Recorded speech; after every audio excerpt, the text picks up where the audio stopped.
You're not saying it's actually a valuable company. You're saying that in the next 12 months, I believe that this stock is going to make me money. Hey, whoa. How did you start this conversation? You started about talking about going out on top and Jeff Bezos. What I do is I go out on top, homie.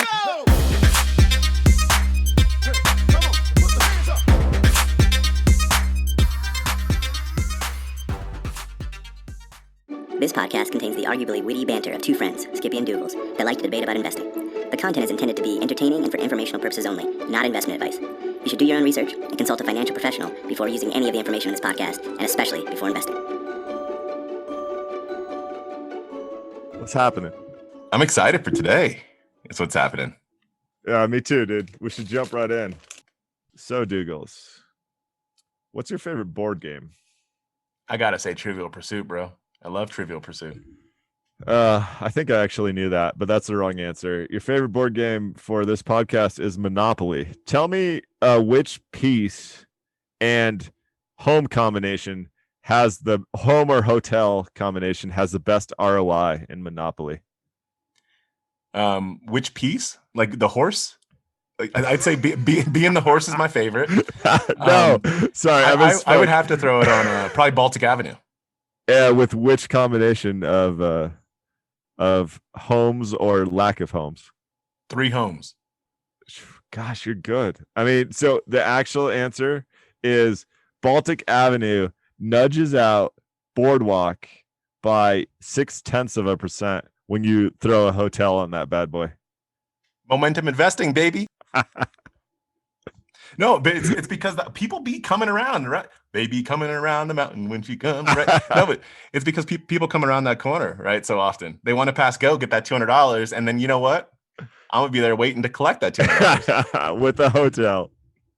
Yeah, but I think it's here's can I break down my rationalities? Although I got wholly lucky in getting that right, but my rationality was that it's the point at which people have just made money to give to you and are landing on your spot where they have to pay you. It's those two things. Like the drug dealer knows to hit you up on the 15th. You know what I mean? Well, so what you just did, the analysis I was referencing was simply about like how much it costs when you have a hotel there versus how much you paid for the property. And then you took it like 3 other levels and talked about first and 15th drug dealer and everything else. So Baltic really is like, I'm going to completely change my philosophy, although I never lose at Monopoly, but Baltic's going to be my first and number one priority, I think. As it should, player. Here's the place to start. How do you exit? Oh, I tell you how you exit. You on exit top? at the top. Yes! You exit on top, bro. You exit on top. Who's exiting on top right now? Bezos. I mean, this is the way to go, man. It's crazy because this dude, we were talking 1 week, 2 weeks, 3 weeks ago, I can't remember. We were talking about how best performing stock of all time when you look at returns relative to the market is what? Amazon. Spit Lyrics is what? Amazon. Sorry, I'm not ready to spit lyrics yet. Yeah, that's right. It's Amazon, right? Plus, so you have that, right? So you have the best performing stock of all time. Then you also have the timing at which he does it for that stock is when they have the best quarter they've ever had, right? Sales increased by 44% to 125 billion. Operating income increases by 77% year over year. I'm talking about 6.9 billion. Operating cash flow up 72%. 66 billion. It's just like, and then he goes, you know what? I'm going to Mars. No, dude, we talked about he's incredible because we talked about this on like episode 3. He's not even human. He's a robot. Like when he founded Amazon, it wasn't because he liked books. It was because he saw a business opportunity. He is an incredible mind. Like, and I guarantee that he goes, it's been a 10-year run with the stock market. Like, the pandemic grew Amazon like it could never grow without the pandemic. And he understands that this is the top. And to be able to leave on top is amazing. It is. George Washington, bro. George Washington. I mean, Wait, George Washington left on top? I think he showed the world. Have you not seen or listened to Hamilton? Ignore Well, what happened in history. Oh, Have you I've not been seen to or listened to Hamilton. Hamilton? I Yeah, have been to Hamilton. yeah. I mean, show the country how to say goodbye. You know what I mean? Like this is how you exit a company. This is how you exit a company. And you know who he's looking at and saying, what you thinking? No. Tom Brady. Tom Tom Brady. Brady. You And got a Tom Brady, Super Bowl pick? Put me on the record for last year, being like, I guess it's probably like 9 months ago, being like, dude, Brady, you got it going on like Donkey Kong in so many ways. People are saying, including Doogles, are saying, you've had a good thing going with the Patriots, like a great thing going with the Patriots, right? Yeah. Phenomenal thing going with the Patriots. And there are haters that are like, yeah, but you got Belichick, who creates this incredible system. It's not about Brady, it's about Belichick. He's had phenomenal defenses. He had Randy Moss a decade ago, right? Like you have all these weapons. Don't try and just ruin that by going somewhere different where you could fail. Like there were so many haters that were throwing out lyrics like that. Now boys in the Super Bowl tomorrow. And I mean, it's like if he wins this, which is tough because you're going against like Mahomes, right? With his hair, you're going against him. Like it's gonna be tough, but yeah, how do you say goodbye? You say goodbye at the top. Anyway, but Brady, let me just throw out I know you know some Brady stats, but he lets the guy own some records.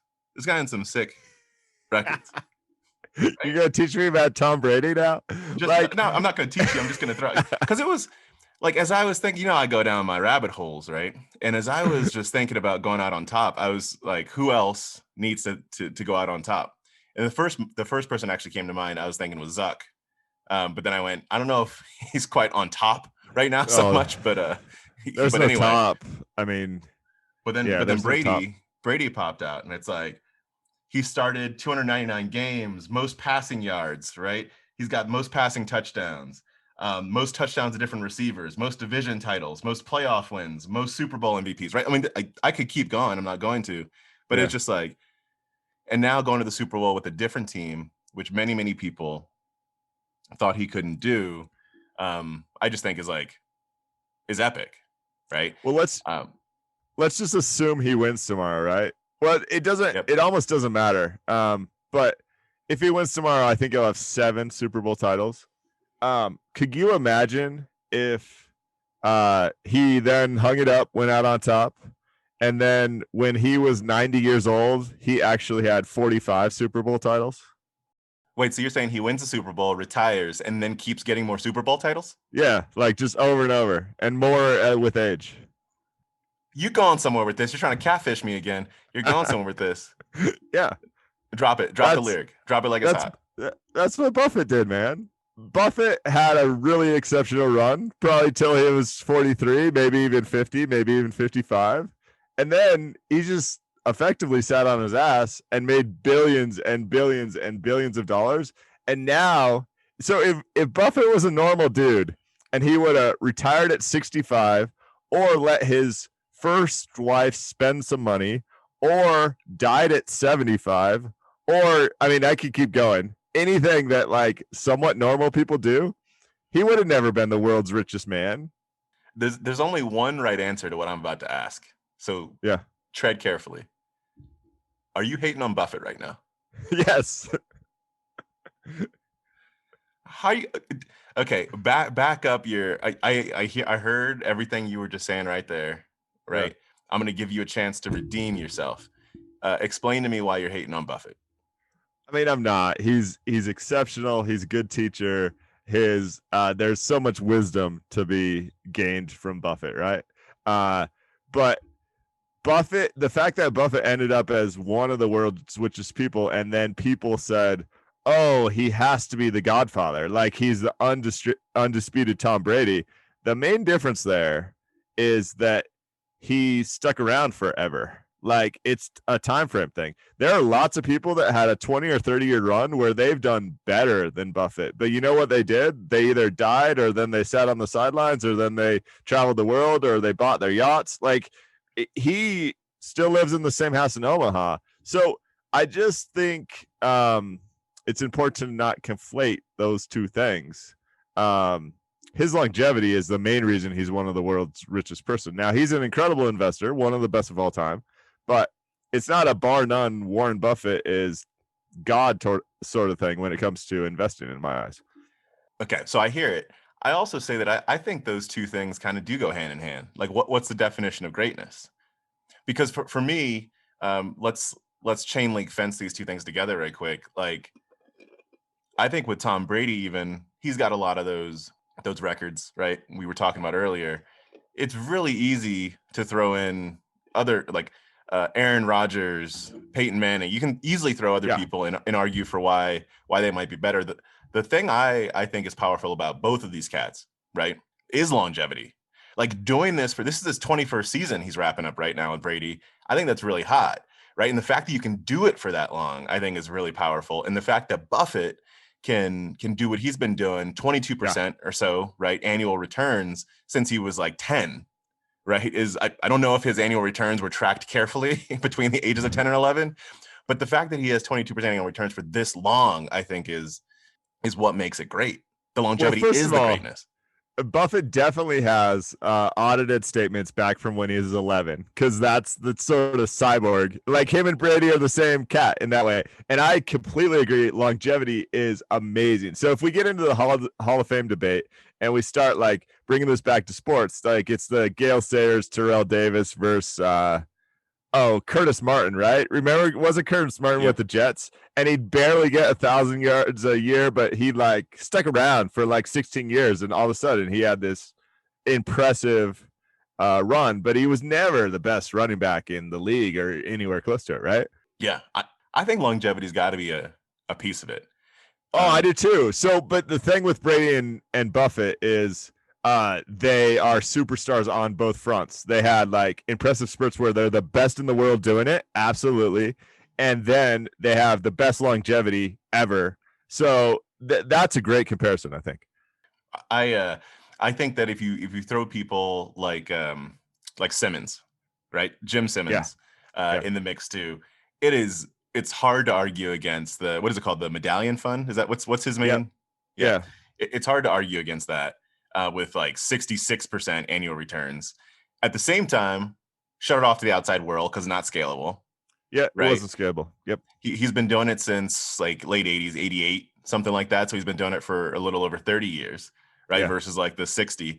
It's tough to argue. I think it's tough to argue against that longevity. So, okay, here's the only point that I want to just hammer home, right? So it is important, like, as a football player or a sports athlete, if Tom Brady plays till he's 45, that's incredible. But Tom Brady's not going to die during his playing career, and that's going to cut short how many Super Bowl titles he could win. The people that Buffett gets compared to often just had a normal lifespan, like often just died at 65. And then somehow that's held against them. Does that make any sense? I mean, like, that's where the sports analogy falls apart, because if I'm 70 years old and I have 30 billion bucks sitting around, can you imagine what my wealth is going to be at 90, right? It's going to be fivefold that if I'm not an idiot. Yeah, sure. I mean, I think you can say that turning 40 as a quarterback is similar. I guess. I mean, you're not like that's your natural lifespan, saying like, go back out there. I dare you, kneecaps.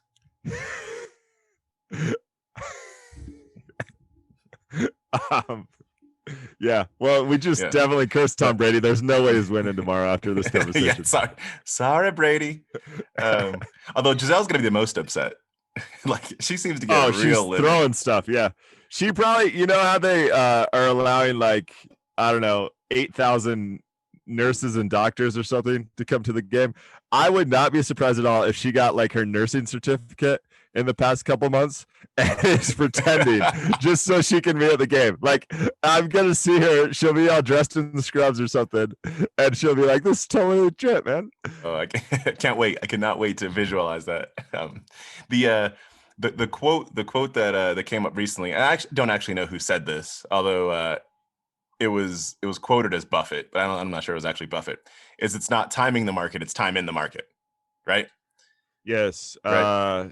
Yeah, that gets thrown around a lot, and I don't think that was actually Buffett either, but I could be wrong. Let's just say it was Einstein, because like why not?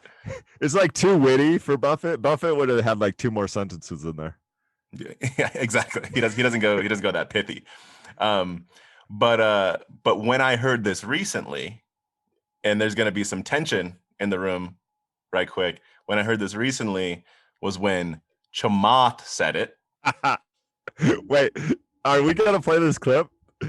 People, if you could see my textual messages this week, it was every 15, sometimes every 17 minutes.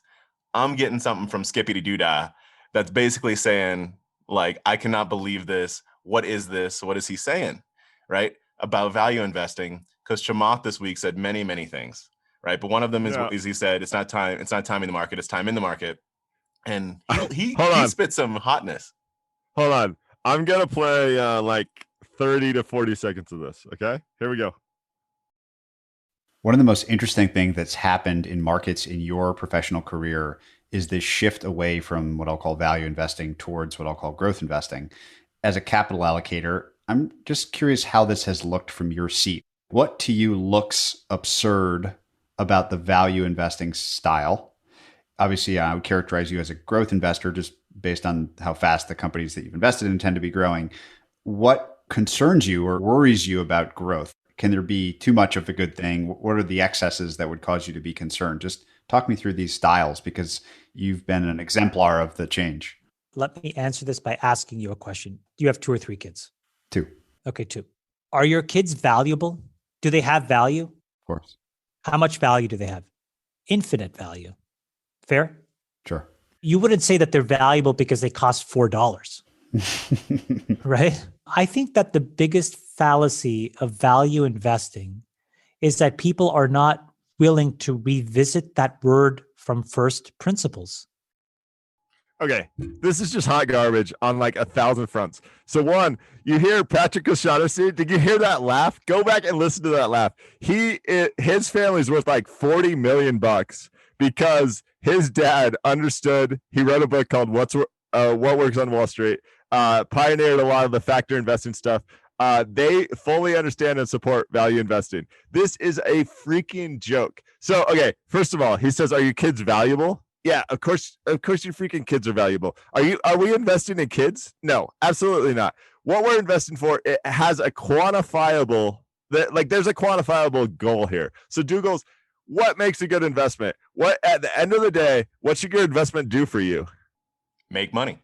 Yeah, right. So let's talk about cash flows. Okay. Let's not talk about revenues, profits. Let's not talk about any of this other crap. Let's talk about free cash flows. If you have free cash flow, what can you do with it? You can spend it, you can take it out, you can do whatever the hell you want. So if I'm an investor and I buy a company and it has free cash flows, that's freaking fabulous.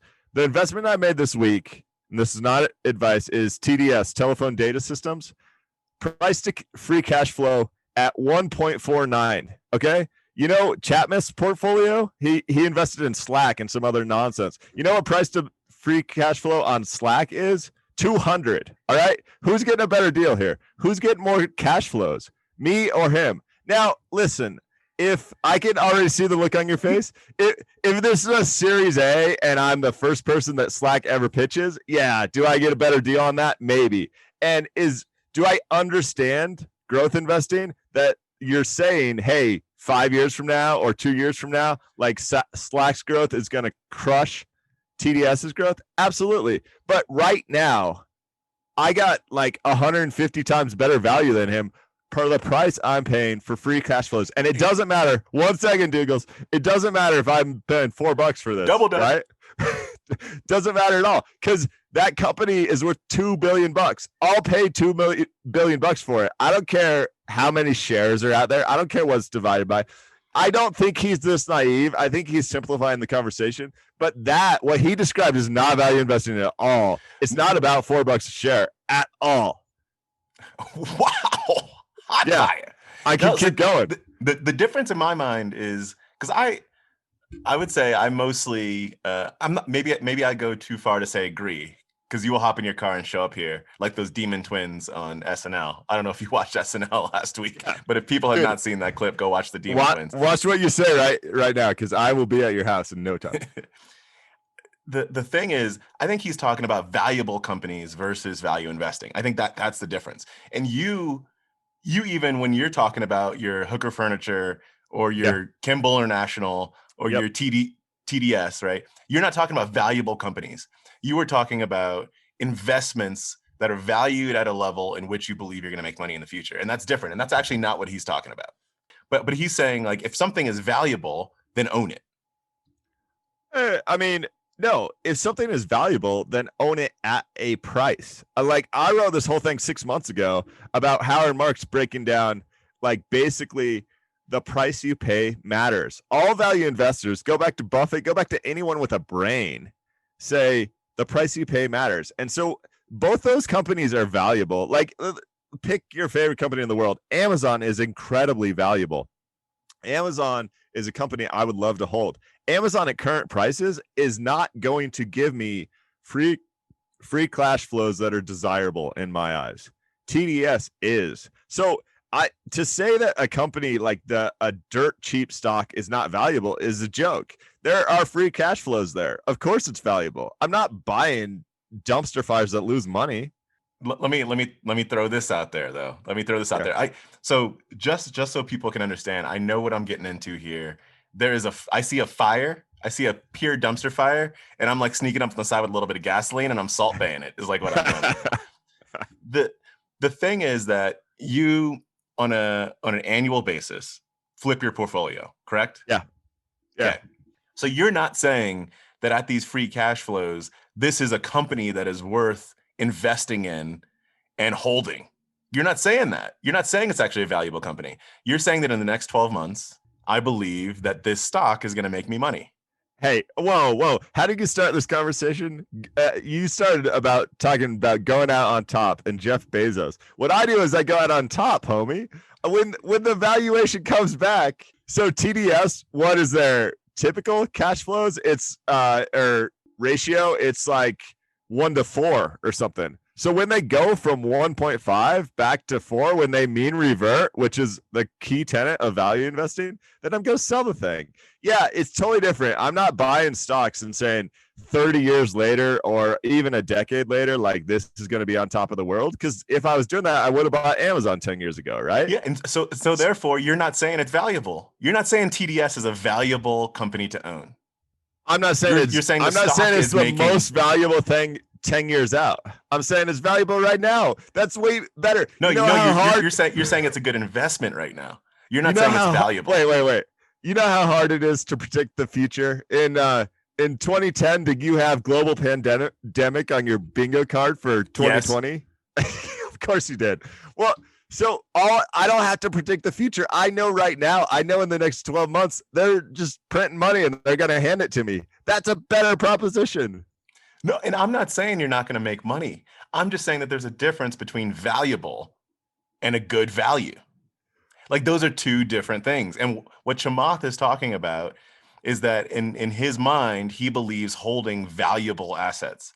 He's not, but he's using value investing. And I will not say that he is giving like true value investing. It's like a good stance. Like he's not really defining it well. He's not standing for it. But however, what he's talking about actually is that holding something valuable is what he's after. And that he believes that in value investing, they're not looking for things that are valuable. You're looking for things at a good value. And there's a difference between those two things. That's the lyrics he's spitting. Yeah, I mean, what else, dude? The $4, the one, are your kids valuable is a joke. And because tell me, what company does he own that is valuable as his kids? What is the best predictor of stock performance in 2021, homie? The price per share, which is amazing. Yeah, so in that case, that also invalidates his argument because his $4 nonsense is actually proven to be true. I hear you. And let me, just to set the record straight, like, listen, if I'm worth billions and people are pitching me Series A, or like, there are probably some incredible deals there on the growth side of the house. And so he lives in a different world, I think, is the main thing. But that argument was really self-serving, and he wasn't actually articulating what value is. And props to Patrick O'Shaughnessy for not biting his head off, because that's why Patrick is a good interviewer, has one of the most popular investing podcasts there is. Because I would have been like, whoa, did you just say what I think you said? Because you're no longer allowed to talk to me. And there's some hotness over that piece of the interview around value investing. What I think, can I switch gears for a moment? Is that okay? Yep. All right. I want to switch gears, but stick within that interview because it prompted some stuff in my mind that I think is really powerful when they started talking about inequality too. Yes. So yeah. I hopped in the interview so I could figure out what you were so fired up about, but I left that interview being like, man, the inequality talk, I think it really resonated. A lot of things resonated for me. I especially liked how he was talking about what I call the binary nature of inequality, right? Yes. And people start to get really precise and saying like, I have $1.2698 billion, $1 million, whatever it might be. But he's like, it's really just, it's binary. And this brought me back to a conversation that we had months ago with regard to Piketty's book, Capital in the 21st Century, and something that really resonates for me. If there are any economists that are listening to this podcast right now, about 81% of you, I think, are going to disagree with the next statement that I make. Hey, that was my stat. You just stole my freaking stat. I researched this. Come on, homie. Did I pulled that out of my mind. Is that the real stat? That's the real stat, yeah. Bloomberg did a poll, or it might have been New York Times. That's hilarious. But he has the central thesis of this book is that R is greater than G, meaning that the rate of growth on capital is greater than the rate of growth from labor on the economy, and that is what creates bigger gaps in wealth disparity over time, right? So tell me what you researched, so we can make sure we're on solid ground with each other. No, same sort of stuff. Read the book several years ago, but then was doing a refresher this week, and it's certainly the consensus among your average economist, which should not be trusted, even though I have a minor in economics, is this is not true. I think it's a very interesting debate, regardless of if it's true or not. And I think there's some element of it that's true, because it's very hard to grow your wealth significantly without what I'd say is ownership in companies. Yeah. Independent of whether, because people are criticizing Piketty's spreadsheets and the math and whether or not, like, it's the taxing capital is the right way to go. Independent of all that, if you just live at least in the US, right? If you just live in this country, it's true. You either have capital you can invest, which can grow into more capital, or you never get there. Yes, exactly. And because I completely agree. The first 40 minutes of that Chamath interview are awesome. I love like the thought-provoking stuff he's talking about, especially as it relates to inequality. So the New York Times had an incredible article this week that broke down equity ownership. It's out on the Twitter account, people, at Skippy Doogles. So check it out. But it just showed how few people actually own equities. And to me, this brings so many opinions to mind. The first is, even if you have $5, $10, whatever, the early education system, I guess I'm talking high school on, should be saying company ownership is an important path to wealth. And I get a lot of people that reach out to me for so-called investing advice. And I always cringe because they want to buy Tesla and whatever else, like they want to buy this super expensive hot stuff. They want to buy GameStop. And I know they're going to crash and burn. And so years ago, I would think, oh man, they're really not going to do this experience. Now I think it's great that they're toying with the idea of company ownership, because if that clicks for them, they might get burned here or there. But their wealth is still going to be significantly greater than it would be if they never toy with that idea, right? Yeah, and it's the glory and also the danger, I think, in some of what's happening right now. Because I agree with you from the glory standpoint that when I say everything that's happening right now, I mean things like GameStop, things like just have Robinhood existing, right? And Robinhood, I've got a Robinhood account, I have a Charles Schwab account, and the Robinhood by far is like the best user interface and user experience you can have. like, right? And the glory in all of that is that people are getting involved. And getting involved is part of it, like it's the binary nature of being involved, like you said, owning companies. Yes. The other side of that is, you mentioned getting burned. The other side of it is, if you get burned and believe that that is like, that's the market, right? That the market, you touch that that stove, the market's hot, right? And it burns you, and Yeah. you don't get back involved. And that's where it gets a little bit dangerous. So you have to get involved in the right way. But I agree that getting involved is the first step. And I love that people are getting involved. Yeah. And I guess I hope, because more than 50% of people, their first attempt to invest specifically in individual companies is going to end badly. But I hope that's a learning experience that helps them understand exactly what's going on, and then they go buy low cost index funds for the rest of their life. Like, do you have some of those stats from the New York Times article? No, but I could pull them up. But let's you got them handy? Because I think I got a couple of them. Because I think they're interesting and worth throwing out the specifics. So a couple are the top 1% of Americans in wealth, when it comes to wealth, control 38% of the value of stocks. When you go to the top 10%, they control 84% of the value of stocks. And that's including things like IRAs, 401ks, right? Index funds, et cetera. If you look at just directly held stocks, so people like buying like GameStonk, right? People buying stocks like that, then it becomes 51 and 92%, or 51%, 92% respectively, for those two groups, for the 1%. That is, it's enormous, right? And it gets back to people looking at the stock market as an indicator of the economy is a complete falsehood, because the nation doesn't own stocks.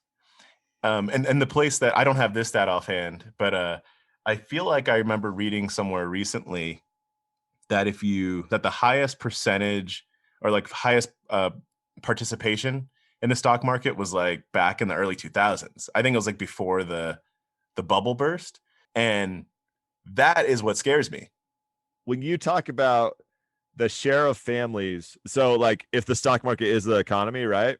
If you take the bottom 80% of this country, gosh, that's got to be near 270 million people or something like that.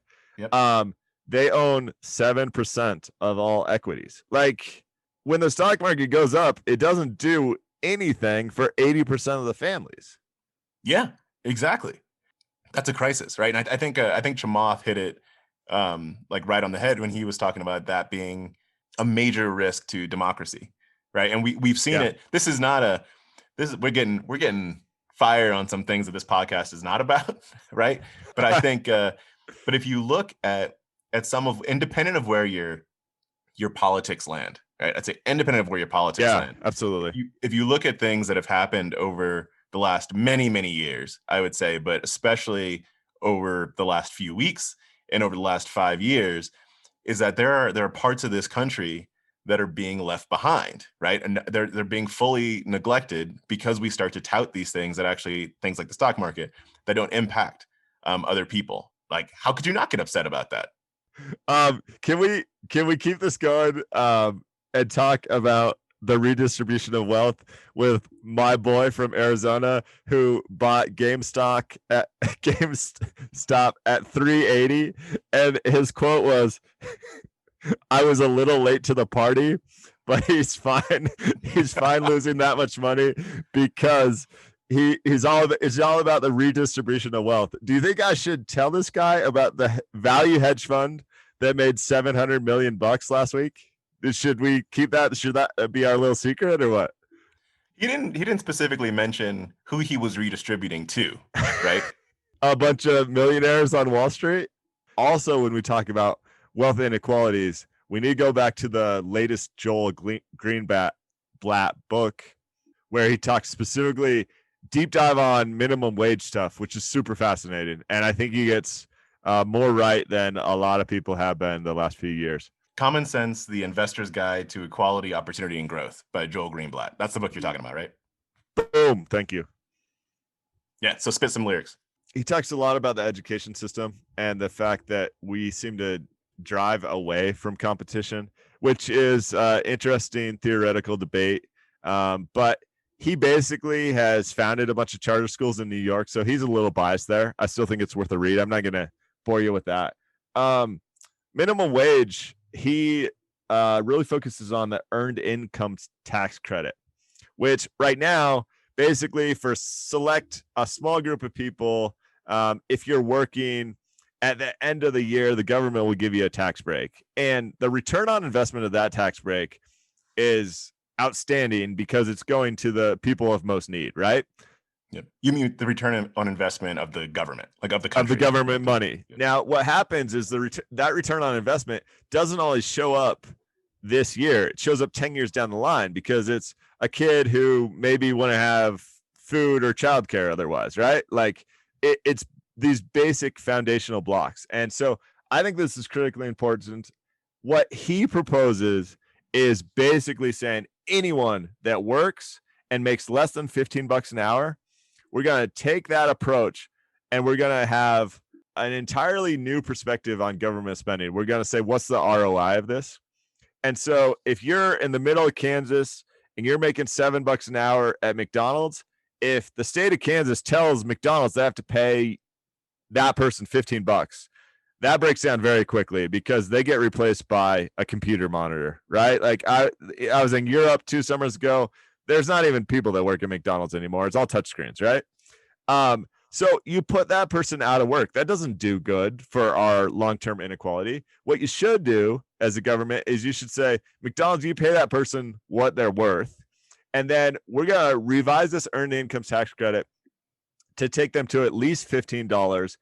And that shows up every 2 weeks as part of their normal paycheck. So if their normal paycheck is whatever, $1,500, McDonald's might pay half of that and the government might pay half of that. What that does is that doesn't put McDonald's out of business and it doesn't put that individual out of work. It bridges that gap. So they actually so they pay rent, pay childcare, pay food, and it would cost $1 trillion, which sounds crazy expensive. Yeah, and you're oh, sorry, keep going. Keep spinning. Preach. But the return on that investment is insane 15 years later. I thought it's a nice take, and it's a refreshing take because I've never been one to just, saying the national minimum wage should be 15 across the board. San Francisco and Topeka, Kansas are 2 entirely different places. Yeah, economists, I'm going to say unequivocally, are very against a federal or a minimum wage of any sort, federal, state, otherwise, because of what you're talking about. And you were saying that this would not put McDonald's out of business. However, if you're basically making something economically difficult for a company, right? They have a fiduciary responsibility to Doogles, in some cases, if I'm owning part of that company, to say that they're going to try and make profits. And then they start doing things like, let's get touchscreens in versus having a human being, right? Whereas if you can find other ways to get cash flow to the human being that's not disadvantageous to the company, then, booyaka shot. I was listening to a podcast interview with Mr. Greenblatt, and he was also spitting some other lyrics that I thought was interesting. I don't know if this is something you do, but I thought this was really interesting in a way to get that R is greater than G situation under control. Yeah. In saying that today there are limits to what you can put in your 401k and your IRA, right? Yes. As of this moment, $6K a year if you're under 50 in the IRA, and I think 19.5, right, in the 401k. Yeah. He was saying, what if we instead of saying you have 0% tax, a tax deferred, 0% tax today, if you put 6K in the IRA, what if we say you can put, for example, 10K, right, in your IRA, that's 6K, 0% tax, but that a 4K, you actually get a lower than ordinary income tax, right? And that then goes into an account for those that aren't able to contribute, so everyone can participate in capital, right? Yep. Another great idea. What do you think about that? So that ties directly back to the New York Times article, right? That these people that for one reason or another, whether it's they're not being paid a livable wage or they never received the basic financial education to understand that ownership of stocks is important, or 1,000 other reasons, like you have to find a way to encourage them to be able to participate in the generational wealth opportunities that are created by owning companies. And so I support all that. It's great. You take a few bucks from people like me and you and redistribute that to people that it would truly benefit. I have no issue. Yeah, I think this is the U.S. is the oldest democracy in the world, right? Which is crazy to think about because we're not a very old country. Like we're a very young country compared to other places. Just that other democracies have come along and fallen, etc. Right? Yeah. Largest democracy in the world is India. Oldest democracy in the world is the U.S. And the reason why a country that is only 245 years old, the reason why that's the case is that it is really, really hard to maintain a democracy, right? And we're seeing evidence of that right now. It's just really, really difficult. We have to figure out how to handle this capital situation, man. And I'm, as you were talking about before, I'm all about trying to figure out how we can spread knowledge to the masses through the Skips and the Doogs, right? That's what we're all about. Now, I'm all about trying to figure out how we can just get people involved. I think that's step one. As much as we what's the right word? I would say clamming. As much as we were clamming on, that's what I'm going with. Don't look it up. As much as we were clamming on that dude from TikTok Investors talking about how he buys, like, yes, get involved, bro. Like, get involved, right? And he was mentioning how he knows trading sounds intimidating, but it's not hard. Just buy when it goes up, or sell when it doesn't go up. But seriously, it does sound really intimidating, I think, to a lot of people to get involved. And there's some podcasts I listen to. I won't name some podcasts I listen to that like get deep into like the esoteric like fundamentals, right? And when you start to get that deep, people are like, I'm never gonna look at a 10Q or 10K. It actually talking about your boy Greenblatt, but talking about him, his I think it was his first book. You can be a stock market genius, right? That we've mentioned before here. Yeah. Like that book was written to be simple, right? For people to be able to get involved. And it talks about warrants and diving into page 264 in a 10K or an S1 so you can figure out stuff. And like, that's not what's going to get people involved. Got to check those footnotes out, baby. You know? So how do you break it down, simplify so people get involved? And I think, you know, the people that are shouting from the rooftops on TikTok Investors, like, do your part, man. That's awesome. Like, I'm glad you're in the market and stick in the market. Just don't get burned by the market too bad. Well, I mean, caveat, like, get involved, but don't get involved when you don't know anything where you're going to lose your house, right? You know, like start small is it's an important thing here. Go buy your favorite company. Put the amazing thing about Robinhood is like literally $10, absolutely, well, relatively low cost. Go have some fun, but just start small because it's not easy.